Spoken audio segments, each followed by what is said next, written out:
What's up, everybody? Y'all come on in.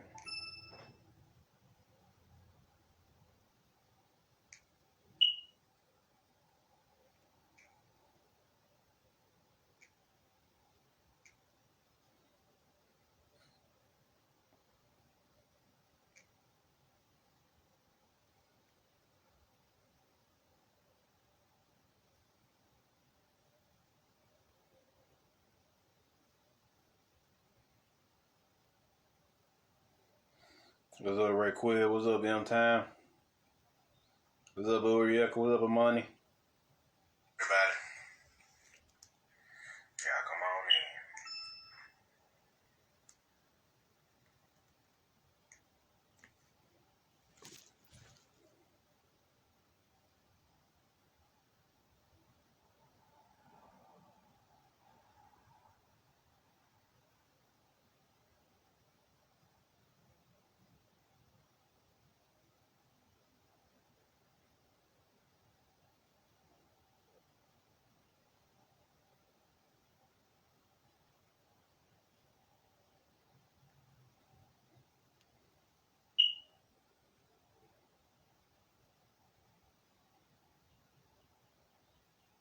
in. Y'all come on in.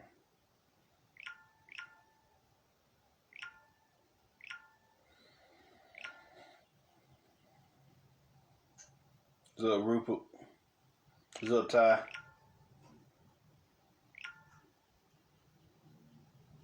What's up, Blake?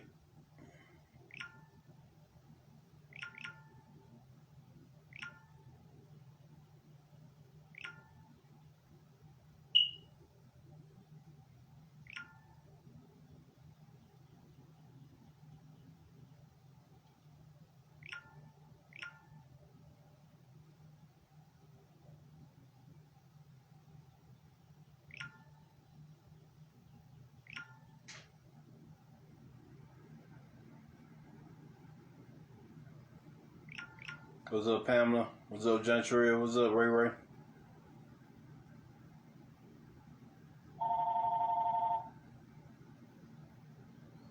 Y'all come on in.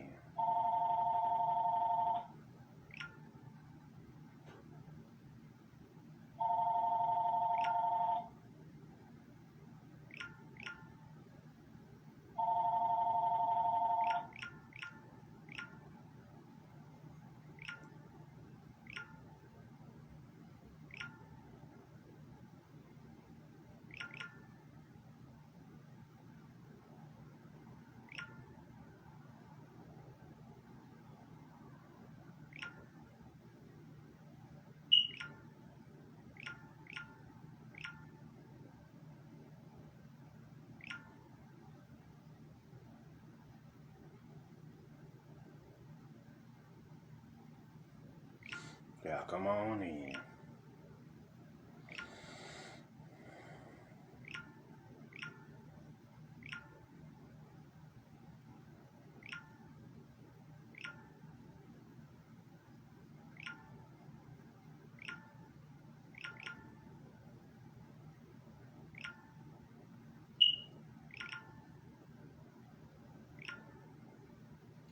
What's up, Jamona? What's up, Tanzania?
We'll give him another minute, y'all, and we'll get started.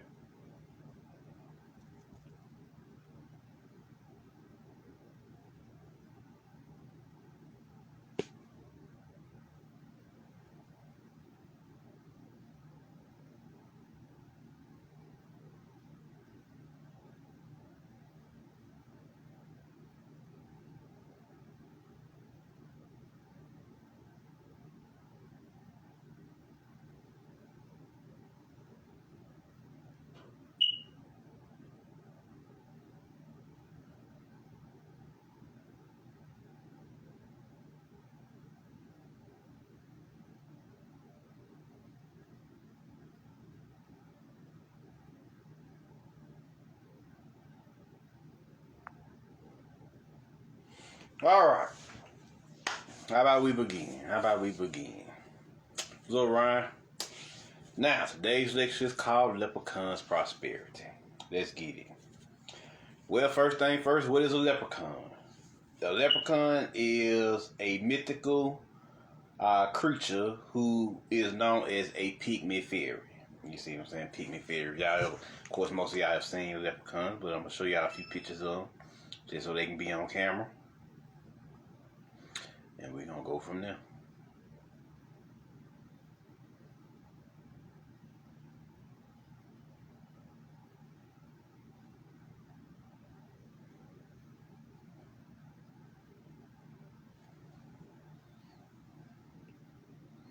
Here go one of them.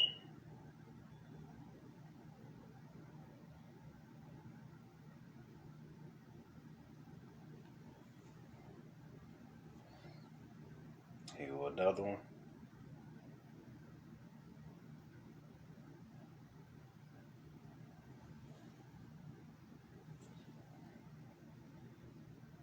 Here go another one.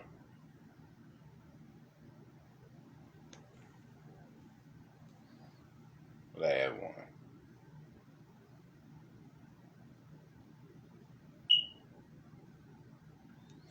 Alright. Now that we got them, let's get it. So where does the word leprechaun come from? It comes from the Old Irish, which means leprechaun, which the definition of it is, it means sprite, pygmy, fairy of a diminutive size, meaning small stature, who always carries a purse containing a shilling, usually a gold coin. You see what I'm saying? What's up, Will? So usually gold coins. So that's what you're dealing with the leprechaun. You know why they always carrying these gold coins? These gold coins represent wealth, prosperity. Gold also means God. We gonna get in all that God consciousness. So now let's get it. So I got a little video for y'all here when dealing with the leprechaun. So let's see what they're about.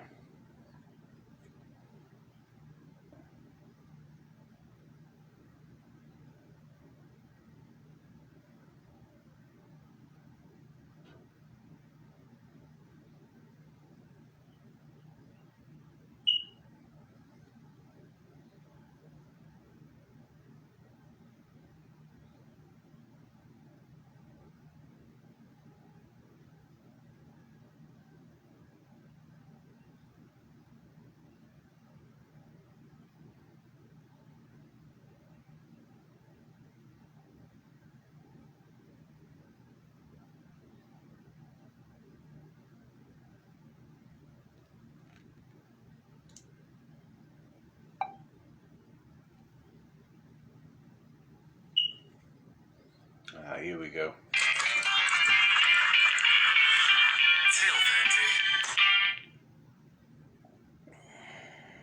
March has arrived, and that means St. Patrick's Day is just around the corner. If you're Irish, awesome. Enjoy celebrating your heritage. But if you're like the rest of us, well, enjoy celebrating green and corned beef, beer, this weird green jelly stuff, and, whatever this is. I mean, it's a leprechaun, obviously, but it's kind of weird, right? It's just a little man in green clothes with magic stuff. I understand the food and the beer, those things make sense, but why are we using this thing to celebrate? Turns out there's actually a pretty good reason. Back during the melting pot, when immigrants from all over were flocking to America, there was a lot of xenophobia, which is basically a big word for racism, and one of the groups that struggled with it were the Irish. So in an effort to fight off some of that bigotry and become more integrated into American society, St. Patrick's Day parades and celebrations became more inclusive, more focused on creating a positive image for the Irish people. Cue the leprechaun. These little guys were of almost no significance to Ireland itself, but to America, it's a different story, because in America, one of our first real introductions to Irish culture was a story about leprechauns. Yeah, Darby O'Gill and the Good People did more to fight racism than hundreds of years of Irish parades and festivals. It gave Irish Americans a sort of endearing avatar, something that made them non-threatening, even lovable, just by association. Of course, the leprechaun wasn't invented to be a mascot for the Irish. Honestly, they hardly pay leprechauns any attention at all. Across the pond, they're just one fairy tale among many. Which is interesting, because that's not how they started. Before there were leprechauns, there were little people. Everywhere. From Greek pygmies to Norse dwarves to German kobolds, the world was, and I guess still is, overrun with tiny folk. One of the worst infestations was in Ireland, where they had little cobblers living under the hills, house spirits for everything imaginable, and legions of ambiguous fairies. The stories these creatures came from were so diverse and specific to the people telling them that you end up with some really unique ideas. For instance, there were people who maintained that a tiny, perpetually drunken man called a Leprechaun, a close cousin of the leprechaun, guarded their wine cellar. And that's all it did. Amazing, right? But the first written story that included an actual leprechaun was the saga of Fergus MacLeody, which chronicled the adventures of a supposed king of Ulster. In one of the tales, Fergus falls asleep on the beach, and when he wakes up, he finds that a troop of little men are dragging him toward the water, presumably to drown him. He catches them in his hands, and they offer him 3 wishes in exchange for their freedom. And that's it. Pretty exciting, huh? I mean, that barely qualifies as a cameo, and they really don't even sound that much like leprechauns. Yeah, they're small and they grant wishes, but when was the last time you heard of a leprechaun that lives underwater? And worse, they weren't even called leprechauns. They were Leprechaun, which means small body or little people. So we're sort of back to square one. Although, there does seem to be a little debate on this point. Some sources say that Leprechaun does in fact mean little people, but others suggest another possible meaning, something far more significant.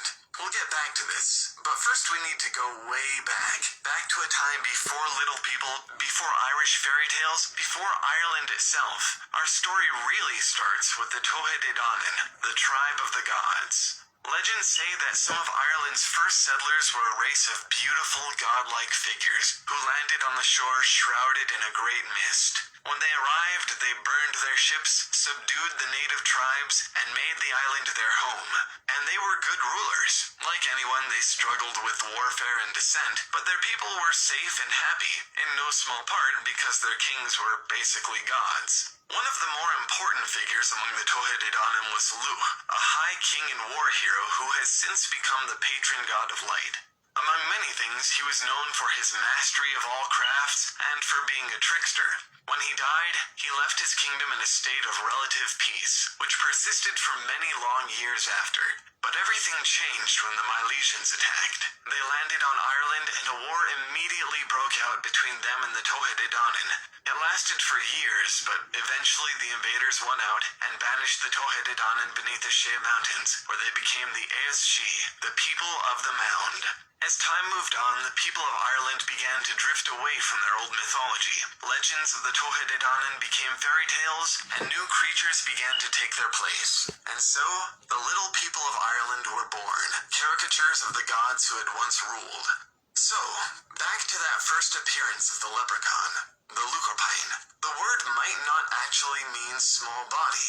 It might mean small, stooping Luch, as in Lu, one of the high kings of the Tohededanin. If that's true, it could mean that the leprechaun is just a parody of an old pagan god. Now, that hardly covers everything.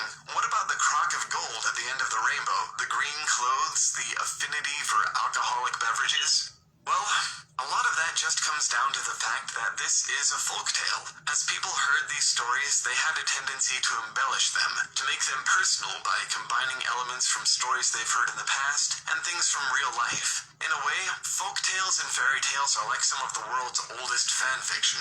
And that's probably the most important part of this whole origin story. The Leprechaun exists because of the stories people chose to tell. Stories that didn't depict the old Irish gods as heroes or rulers, but as little people. Fairies and leprechauns and other fun, but relatively insignificant creatures. And hey, when every story you hear makes the things you believe in sound silly or childish, you might find yourself reconsidering your worldview. On the positive side, when the most popular stories about your culture are fun and generally agreeable, people are more likely to view you in that light. Storytelling isn't just for entertainment. It has a real impact. It can both raise gods and put them to bed. It can fight or promote racism. The stories you tell are important. Just something to think about while you're sitting at the table staring down that pile of corned beef. As always, we'd love to hear your thoughts on this. Opinions, suggestions, anything. Just leave a comment below or join the discussion on our Facebook page. You can click subscribe if you want to see more videos like this, or click submit if you have a story you want us to share. Happy St. Patrick's Day. I'll see you next time. So, what did he tell you? The old guys became the people of the mound. Of course they did. Shit. The old guys was us. And the invaders was at that time, let's see, for Irish, they would be coming from England to Ireland, and they would set up to become the British the Brits for the most part, the Brits. So yeah. So that's what you got going on there. So this is where this energy known as leprechauns from. So they telling you that the leprechauns are the old guys, basically in their story. That's where they came from, the little people. They just made them into a parodish version of the original gods of their land. So this is what you got going on here. So leprechauns are connected to the element of earth. So they deal in prosperity, abundance, logic, wealth, methodicism, fortune, luck, so on and so forth. That's what they deal with. What's up, Adrenal? What's up, Void? That's what they deal with, right? So now, why are the leprechauns coming back? They are coming back to help aid in destroying the poverty energy on the planet. So most of the people on the planet is impoverished. They it's a whole different kind of struggle, not just in America but across the world. And in some places it's worse than America. See what I'm saying? So you got people struggling, barely can eat, barely can drink, because of how fucked up the world is right now. So leprechauns came back to resolve that energy, to help with nullifying that particular energy and replacing it with prosperity, wealth, and abundance and fortune. Right? What do leprechauns do for us? You see what I'm saying? What do they do for us? They help us tap into our spiritual bank accounts and help us draw from our cosmic treasury so that we can manifest our needs down here on the physical plane. That's what they do. One more time. What do leprechauns do for us? They help us tap into our spiritual bank accounts and help us draw from our cosmic treasury so that we can manifest our needs and even some wants down here on the physical plane. You see what I'm saying? So that's what it's all about. What is spiritual currency / bank account? Spiritual / soul currency is the amount of built up wealth and abundance that you have produced due to you doing internal work and multidimensional work. You see what I'm saying? Multidimensional work. So multidimensional work.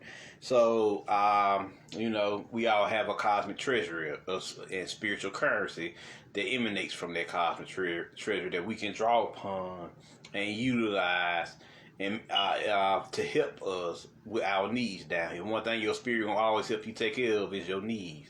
That your needs is shelter, food, clothing, and whatever else you need to succeed down here, right?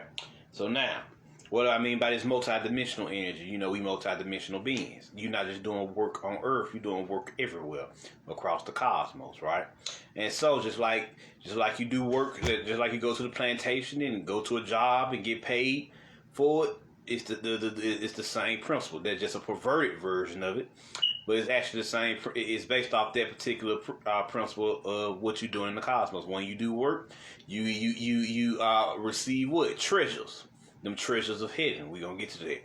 Those treasures of heaven get stored up in your what? Cosmic treasury, which you can draw upon later for when you need wealth and assistance down here.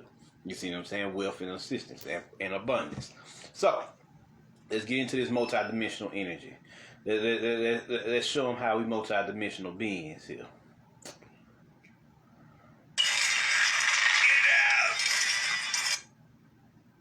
Let's see. There he is. The universe, due to the fact that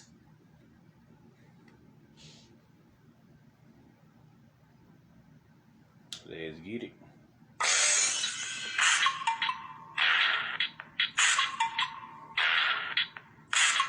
Multi-dimensional parallel universe and a nonsense the Spider-Man. With the popularity of science fiction media like the TV show Rick and Morty and movies like Into the Spider-Verse and Avengers Endgame, the concepts of alternate dimensions, parallel universes, and multiple realities have entered into the collective consciousness of society. In order to comprehend the real scientific and mathematic principles behind these concepts, we first must define, distinguish, and discern the difference between the terms dimension, reality, and universe. In physics, the term universe refers to all of space, time, energy, and matter, including all planets, stars, galaxies, people, animals, and subatomic particles. The term reality is a philosophical concept referring to the perception of existence or the perception of the universe. Due to the fact that perception can vary, then it follows that one's perception of reality can also vary. It is possible to alter your perception of reality or enter into an alternate reality through the use of psychoactive substances like drugs and alcohol. Additionally, through the use of technology, it is also possible to enter into alternate realities through the use of virtual reality or augmented reality technologies. In physics and mathematics, the term dimension is used to define the number of coordinates needed to define an object in space. Through the mathematics of geometry, we are very well acquainted with the concept of dimensions. A line is a one-dimensional object, a square is a two-dimensional object, and a cube is a three-dimensional object. In classical physics, space is defined in three dimensions, or 3D: length, width, and height, which are the degrees of freedom or basic directions in which we can move: up, down, left, right, and backward, forward. If you have ever done geometric mathematical equations to solve the area of a square, or the area of a cube, or the volume of a pyramid, then you have literally performed multidimensional mathematics. Mathematicians also frequently solve equations involving higher dimensional objects. Some examples of higher four-dimensional objects include the tesseract, the pentatope, the hexadecaron, the octoplex, the dodecaplex, and the tetraplex. To summarize, dimensions define space within a universe, and reality defines perception of mind within the universe. It is possible to have multiple dimensions within one universe, and it is possible to have multiple realities within one universe. String theory is the most viable scientific context in which to discuss the topic of multiple universes, or multiverses, or parallel universes, or alternate universes. In classical physics, space and time are woven together, creating a conceptual fabric, the fabric of space-time, which exists throughout the universe. In classical physics, space-time is four-dimensional, three dimensions of space and one dimension of time. In string theory, space-time is 10-dimensional, with 9 dimensions of space and one dimension of time. In string theory, the fundamental quantum particles of nature are vibrating strings of energy woven together like a web in 10-dimensional space.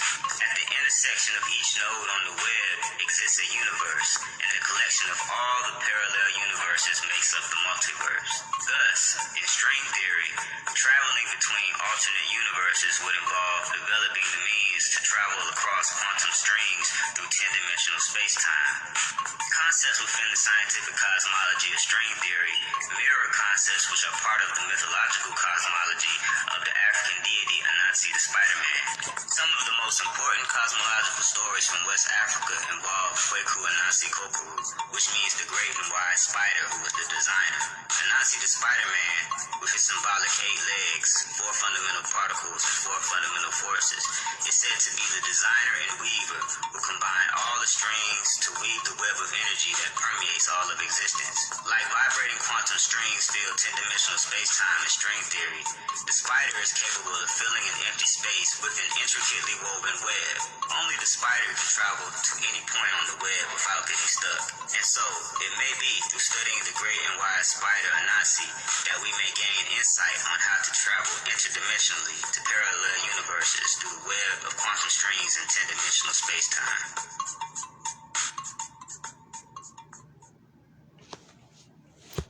So there y'all go. Multidimensionality. Explained. Actually from a mathematical point of view. So yeah.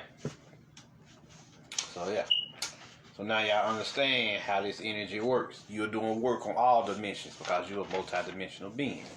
Your spiritual bank account is your own cosmic treasury which you can tap into to gain wealth, prosperity, abundance, and luck and fortune due to you doing work in these other dimensions and just internal work, period. So you building this up. So what do they call this in our biblical words called the treasures of heaven? Right? What are the treasures of heaven? The treasures of heaven is your own built up. If you ever noticed in a lot of your dreams that a lot of your rewards that you gain is treasure. You know, it's in the form of a treasure, a jewel, an amulet, a talisman. It's a form of treasure. These are the treasures of heaven. These treasures of heaven. So where do these treasures go? You store them up in your cosmic treasury. Who do you think they get these ideas from on this plane? They basing these ideas off of how your internal system works. So yeah, let's get into the treasures of heaven. Let's see what they got to say. This is more from the biblical standpoint, but I thought it was pretty dope. So let's get it.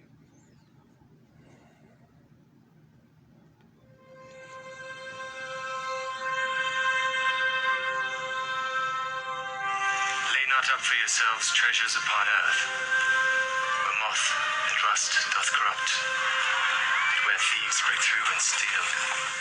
But lay up for yourselves treasures in heaven, where neither moth nor rust doth corrupt, and where thieves do not break through nor steal. For where your treasure is, there will your heart be also. Judge not, that ye be not judged. For with what judgment ye judge, ye shall be judged. And with what measure ye mete shall be measured to you again. And why beholdest thou the mote that is in thy brother's eye, but considerest not the beam that is in thine own eye? Or how shalt thou say to thy brother, let me pull out the mote out of thine eye, and behold, a beam is in thine own eye?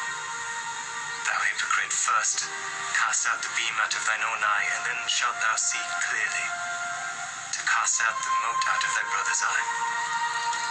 Ask, and it shall be given you. Seek, and ye shall find. Knock, and it shall be opened unto you. For every one that asketh receiveth, and he that seeketh findeth, and to him that knocketh shall be opened. Or what man is there of you whom if his son ask bread, will he give him a stone? Or if he ask him a fish, will he give him a serpent? If ye then being evil know how to give good gifts unto your children, how much more shall your Father which is in heaven give good gifts unto them that ask him? Therefore all things whatsoever ye would that men should do to you, do ye even so to them. For this is the law and the prophets. Enter ye in at the strait gate. For wide is the gate, and broad is the way that leadeth to destruction. And many there be which go in thereat, because strait is the gate, and narrow is the way which leadeth unto life. Few there be that find it. Beware of false prophets, which come to you in sheep's clothing. Beware of false prophets. He talking about beware of profits, or motherfuckers who trying to sell you something in the name of spirituality. You know, prophets are spelled two different ways: prophets and profits. Beware of false prophets, motherfuckers who all they want is the dollar out of you, but don't teach you how to tap into yourself. See what I'm saying? That's the difference between a prophet and a false prophet. See what I'm saying? So yeah, just to clear that up. A lot of people don't understand that concept, but there you go. But inwardly they are ravening wolves. Ye shall know them by their fruits. Do men gather grapes of thorns? Do men gather grapes of thorns? Let me go back a little bit. Of false prophets, which come to you in sheep's clothing, but inwardly they are ravening wolves. Ye shall know them by their fruits. Do men gather grapes of thorns, or figs of thistles? A good tree cannot bring forth evil fruit, neither can a corrupt tree bring forth good fruit. Every tree that bringeth not forth good fruit is hewn down, and cast into the fire. Wherefore, by their fruits you shall know them. Not every one that saith unto me, Lord, Lord, shall enter into the kingdom of heaven, but he that doeth the will of my Father which is in heaven. Many will say to me in that day, Lord, have we not prophesied in thy name, and in thy name cast out devils, and in thy name done many wonderful works? And then will I profess unto them, I never knew you. Depart from me, ye that work iniquity. Therefore, whosoever heareth these sayings of mine, and doeth them, I will liken him unto a wise man which built his house upon a rock. And the rain descended, and the floods came, and the winds blew, and beat upon that house, and it fell not, for it was founded upon a rock. And every one who heareth these sayings of mine, and doeth them not, shall be likened unto a foolish man which built his house upon the sand. And the rain descended, and the floods came, and the winds blew, and it beat upon that house, and it fell. And great was the fall of it.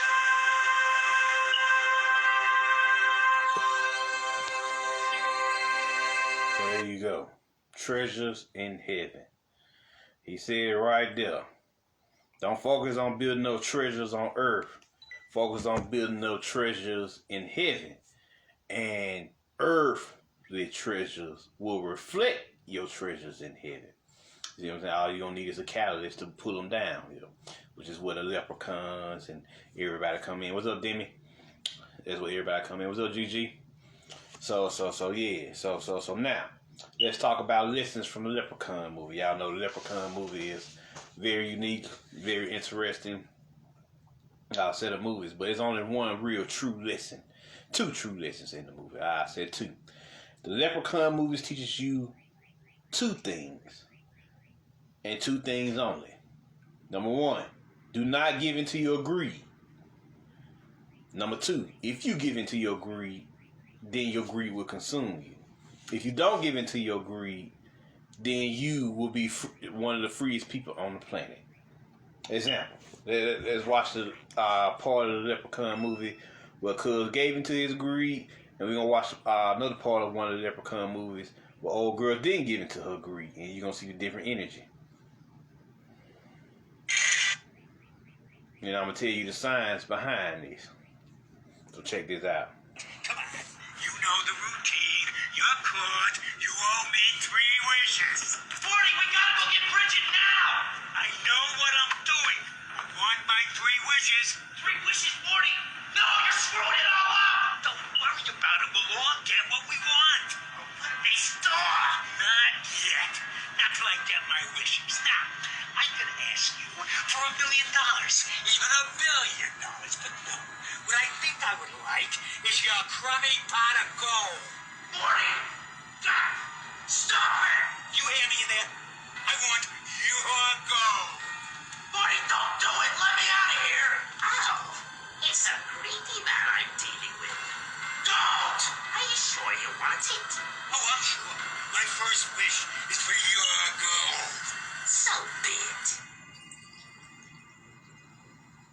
Where is it? Oh, it's coming.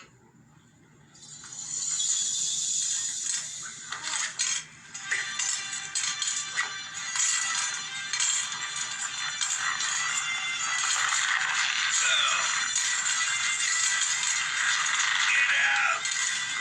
Get out of me! Look out, Morty! Morty, no! Get out! Get out of me! I can do it, but you have to let me out of the safe first. Do you wish me out of the safe? Yes, goddammit! I wish you were out of the safe! Where the hell are you? You'll have to open the door. It's wrought iron. Remember? Didn't you read the book? Stop it, Morty! Stop it!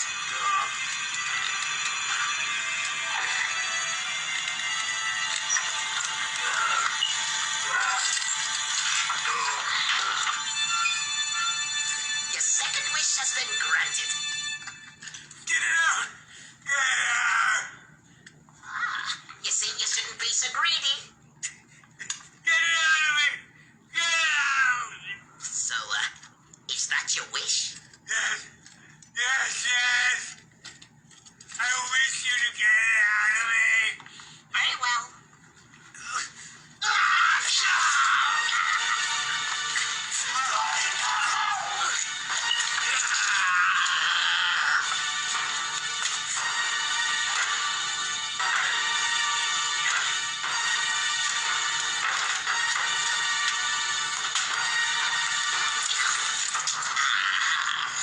I missed you.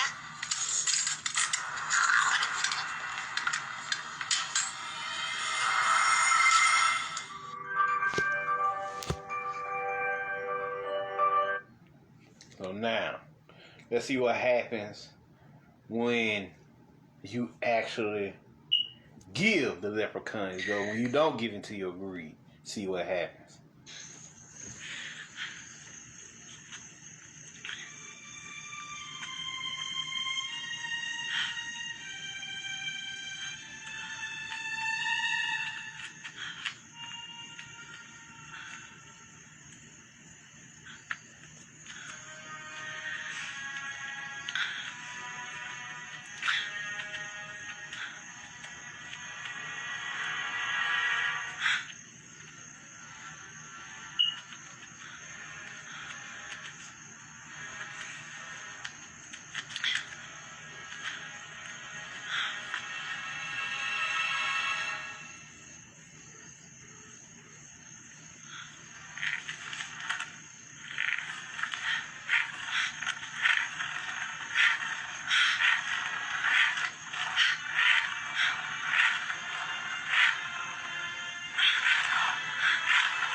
Is that my gold?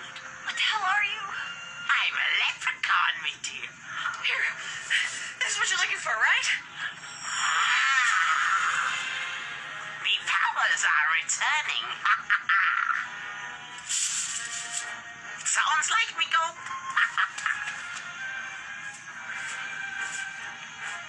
It looks like me gold.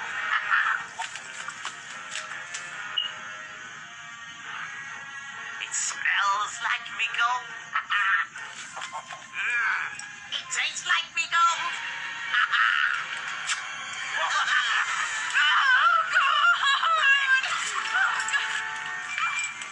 Me golden delicious gold.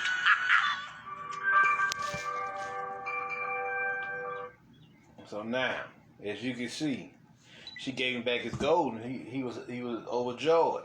But other dude who gave into his greed was consumed by his greed.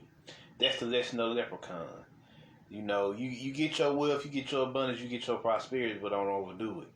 Don't give into your greed and be consumed by your desire for wealth, prosperity, and abundance. You see what I'm saying? She gave him back his gold. Now, what's the signs of giving the leprechaun his gold? So let's see. All they had to do was give the leprechaun his gold, and the magic begins. So let's see what am I talking about there too. What you do here is you get your leprechaun statue, you put it on your altar, and what you do is you give the leprechaun a gold coin up under it, or a couple of gold coins, however many gold coins you prefer, or can fit up under your statue. And see what this do is this enhances your prosperity or your prosperity magic. You see what I'm saying? Your abundance magic, your fortune, right? So that's why you give the leprechaun the gold, because the leprechaun will in turn gift you with prosperity here on the physical plane.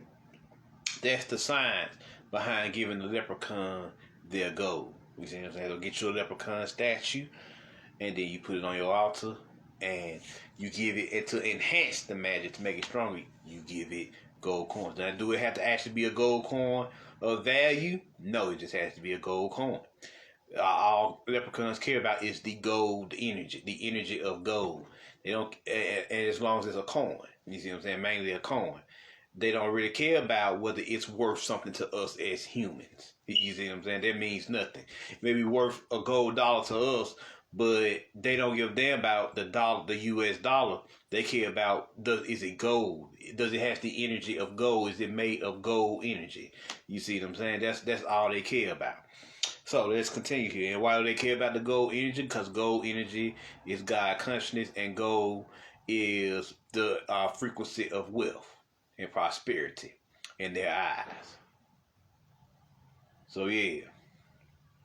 So let's continue here. Let's see.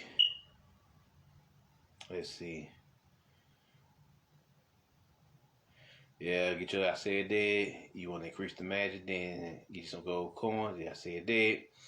Ancestral money can be put on your altar as well to generate wealth on the physical plane. Also, it hacks into your spiritual / ancestral bank account. Yes, you have an ancestral bank account as well that your ancestors and you have built up over the millennium. So you, as they live in the air of your ancestors right now, especially now that you're the awoken starseed, you inherit their cosmic treasury as well. So not only do you have your own personal cosmic treasure, you have the treasury of your ancestors, which is your whole soul line / bloodline as a whole accumulated wealth in the spiritual realms. And what that ancestral money do is ground your ancestral bank account on the physical plane. See what I'm saying? So there you go.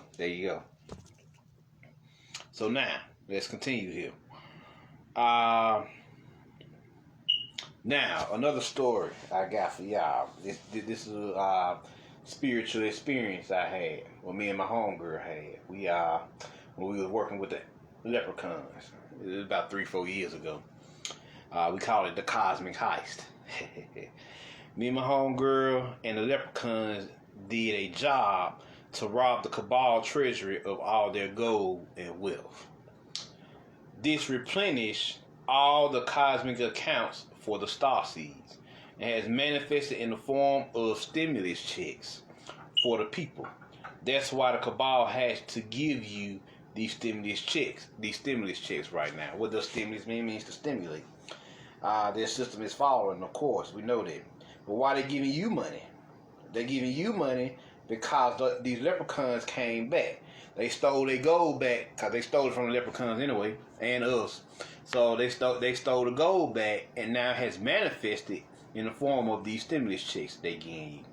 It manifested in the form of the unemployment and all that. All this wealth you've experienced over the past year during this COVID crisis, it manifested as This is some of the wealth the Leprechaun is helping you with to help pull you out of this impoverished state that most people are in down here on Earth right now.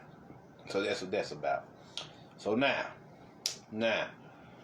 the stimulus checks are used for investments and buying your spiritual books and items, and also getting your survival gear as well. Getting your survival gear, because at some point she gonna pop off on this planet. So I would advise you don't be getting caught slipping in the survival department. Have as much survival tools and learn how to use those survival tools to the best of your ability. Or yeah, do they make a black leprechaun statue? All I see is white ones. No, I haven't seen any black leprechaun statues. You just don't have to go with the white ones. That's all that's available. So yeah, let's see here. This is why it's important to get you a leprechaun statue. If you can't afford a statue, you can also take the Clover card from the bicycle card deck or the Wheel of Fortune from the tarot card deck and put gold coins up under them as well. The leprechauns accept these ways as offerings also. So you can get your either the Clover card from the or the club card, also is called, or the club card the club ace card from the deck, and you can put 2 gold coins up under that. Or you can get a tarot card from your tarot deck, the Wheel of Fortune card from your tarot deck, put 2 gold coins up under that. So yeah. So the leprechauns will accept that as an offering also. So yeah, until you get your statue or whatever. So now, also you can cut out a picture of Lucky from the Lucky Charms box, cereal box, and put some gold coins near him, as Lucky has been proudly generating wealth since 1964, which is approximately 57 years. You see what I'm saying? Yeah. So yeah, Lucky been on this. He been about this life. So that's another thing you can do. Another thing you can do is get you a pot of gold, like my homegirl did, to attract the leprechauns and put it on your altar. So you can get you a little pot of gold statue. If you don't want to get the leprechauns, you get a pot of gold statue, and it'll attract the leprechauns to your altar. And in exchange for getting you a pot of gold, that provides you wealth and prosperity. So yeah. Next, let's see here.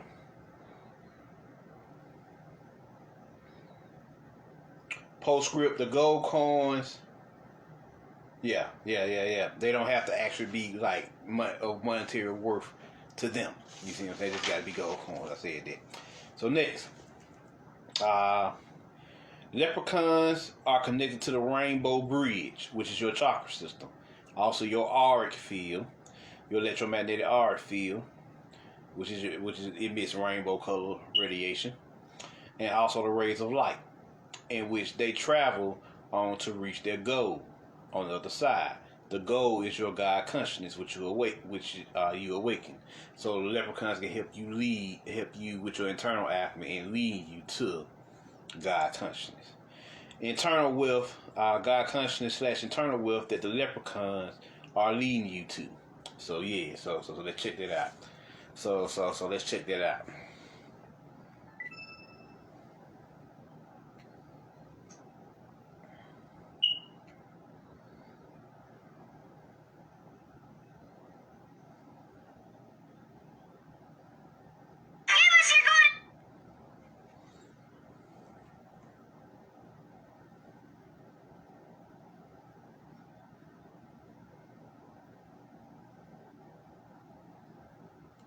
Check this out. Give us your gold and your Lucky Charms! Never!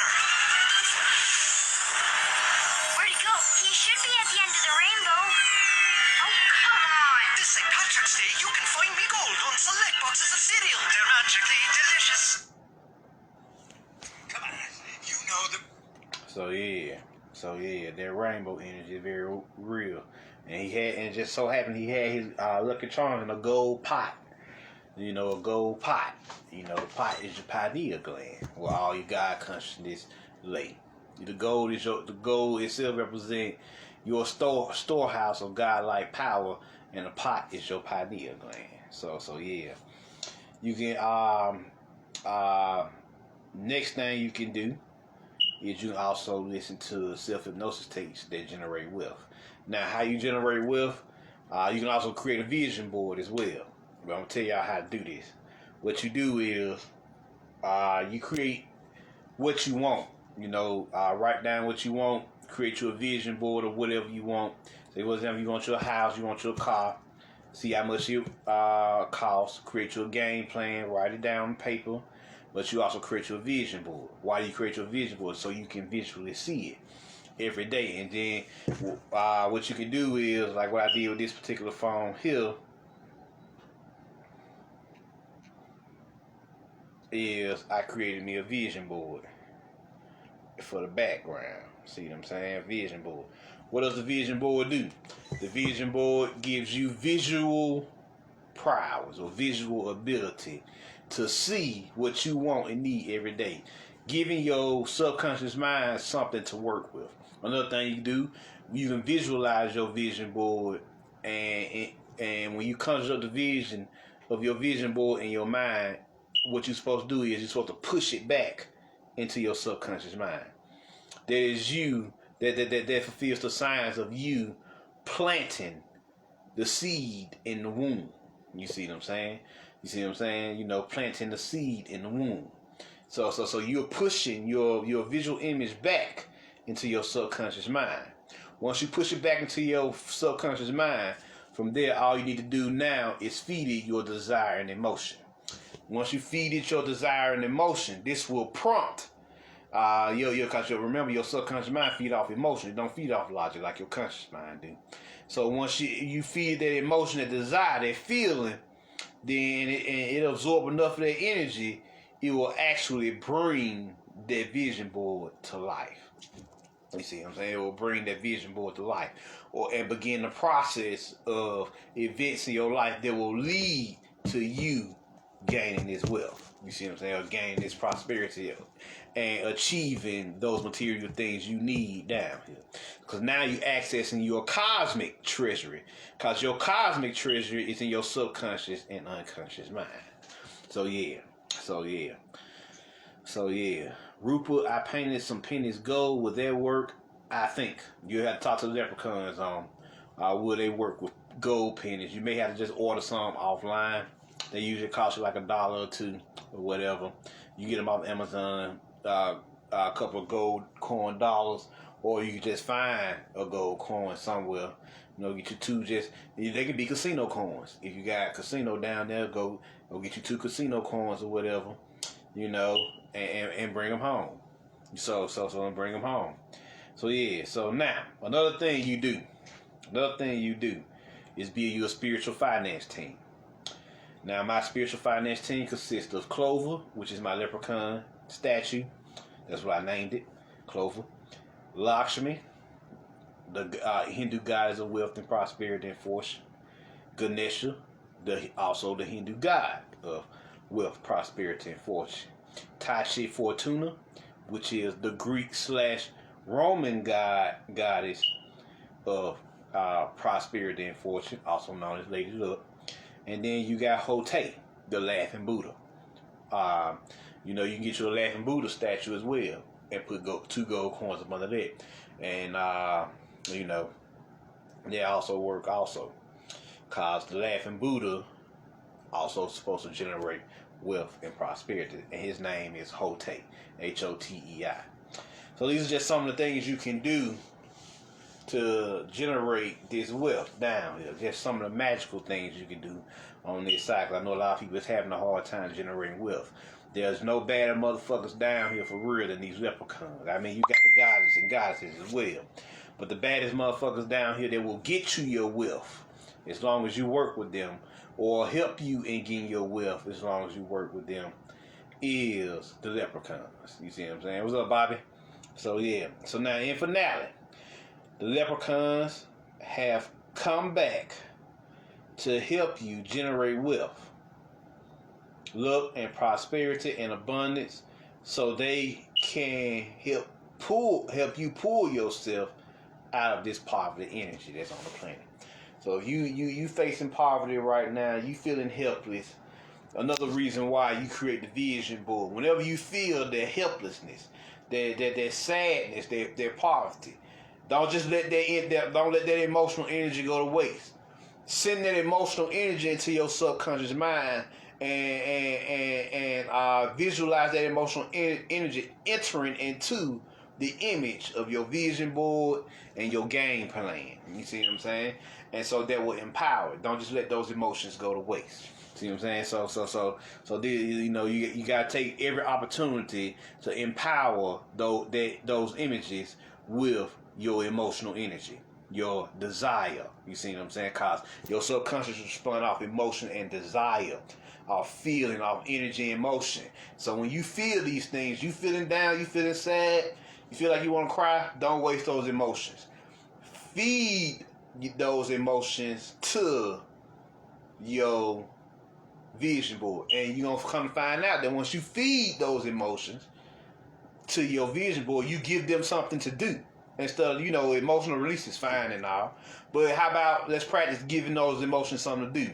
So when you feed them to your visual board and your game plan, and even your leprechauns, although they don't care much for emotion like that, I just said feed it to your imagery.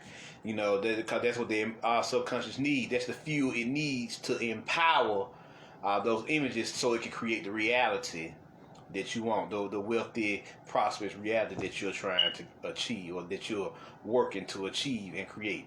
So yeah, there you go. So this is the alchemy of generating wealth. Just a few things I came across that I'm sharing with y'all. The setup, and you should feel the setup happening in your reality. Like you can feel that shift.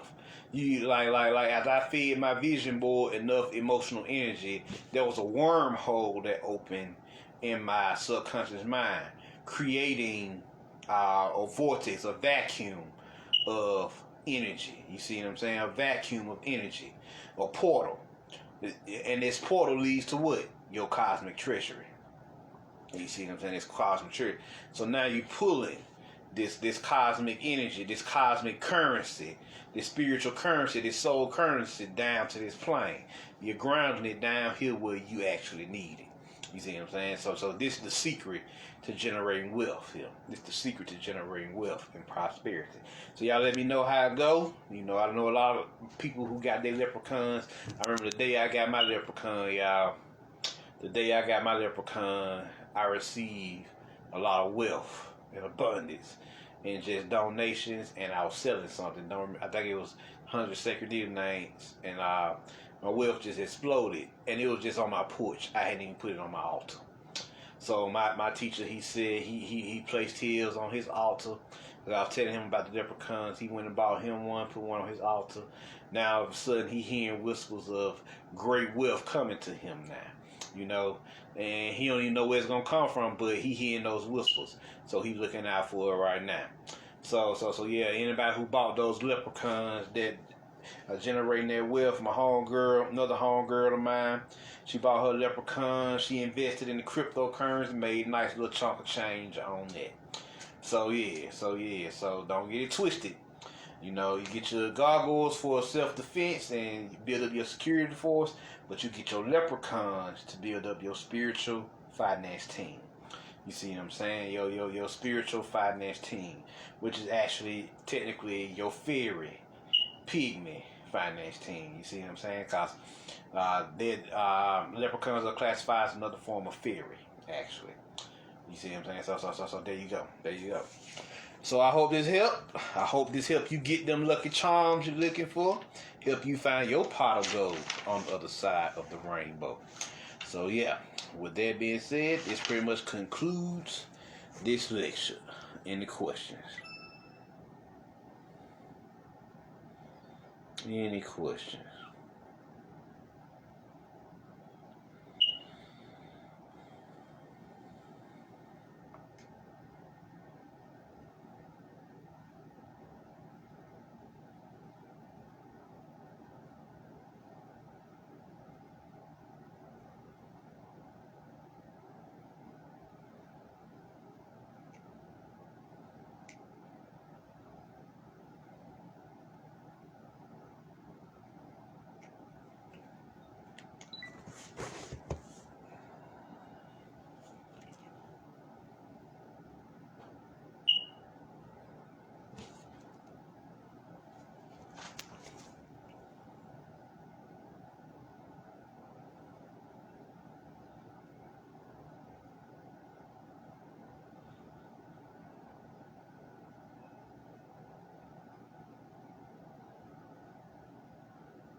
What's up, Prince E? So, any questions? Miss Pat, thank you. No problem.